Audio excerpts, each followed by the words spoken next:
ଛତା ବଣ୍ଟନ ଆଉ ଛତା ବଣ୍ଟନଟା ଆମ ଆର୍ଟ ଅଫ ଗିଭିଂ ସାଙ୍ଗରେ କୋଲାବୋରେସନ ଏବଂ ହିମାଂଶୁ ଫଟୋ ଅଛନ୍ତି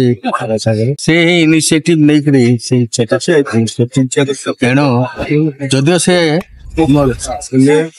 ରେସ୍ପେକ୍ଟେଡ ମେମ୍ବର ତଥାପି ଆମେ ତାଙ୍କ ପ୍ରତି କୃତଜ୍ଞ ଏବଂ ଆଶା କରୁଛୁ ଏମିତି କାର୍ଯ୍ୟ ଆମେ ଆଖିରେ ଜାରି କାରଣ ଆମର ଯେତେ ମେମ୍ବର ଅଛନ୍ତି ଡାଇରେକ୍ଟର ଆସୋସିଏସନ ସମସ୍ତେ ଏଇ ସବୁ କାମରେ ସମସ୍ତଙ୍କର ଗୋଟେ ସମସ୍ତେ ଚାହାନ୍ତି କିଛି କରିବା ପାଇଁ ସମାଜ ପାଇଁ ତେଣୁ ଯଦିଓ ଏଇଟା ଆମର ଗୋଟେ ଛୋଟ ପଦକ୍ଷେପ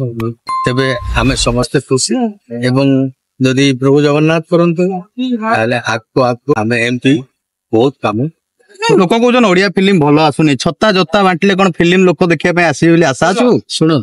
ସେ ଫିଲ୍ମ ଭଲ ହଉନି ଫିଲ୍ମ ଭଲ ହଉଛି ଫିଲ୍ମ ଭଲ ହଉନି ତ ଚାଲୁଛି ସେ ଚାଲିବ ଗୋଟେ ଫିଲ୍ମ ତା ହିସାବରେ ଚାଲେ କିନ୍ତୁ ଫିଲ୍ମ ମେକର ହିସାବରେ ଆମର ବି ସୋସାଇଟି ପାଇଁ ରେସ୍ପନ୍ସିବିଲିଟି ଅଛି ସେଇଟା ଆମର ଗୋଟେ ଫିଲ୍ମ ଫେଷ୍ଟିଭାଲ ହଉଛି ଓଡିଶାରେ ତା ଉପରେ ଟିକେ କଣ ଅଛି ତାର ଥିମ୍ ଆଉ କଣ କେମିତି ଫିଲ୍ମ ଫେଷ୍ଟିଭାଲ ଗୋଟେ ଆଗରୁ ହଉଥିଲା ମଝିରେ ଭୁବନେଶ୍ୱର ଫିଲ୍ମ ଫେଷ୍ଟିଭାଲ ଇଏ ବି ଗୋଟେ ବହୁତ ଭଲ ପଦକ୍ଷେପ କିଛି ଜଣ ମାନେ ଉତ୍ସାହୀ ବନ୍ଧୁ ଆସିଛନ୍ତି ଆମେ ମାନେ ସବୁ ସେଥିରେ ସାମିଲ ହଉଛୁ ଏବଂ ଏମିତି କିଛି କାର୍ଯ୍ୟ ଯଦି ହଉଛୁ ତାହେଲେ ଓଡିଶାର ନା ଖାଲି ଓଡିଶାର ନୁହେଁ ଭାରତ ବର୍ଷର ସମଗ୍ର ପୃଥିବୀରେ ଚର୍ଚ୍ଚିତ। ଧନ୍ୟବାଦ।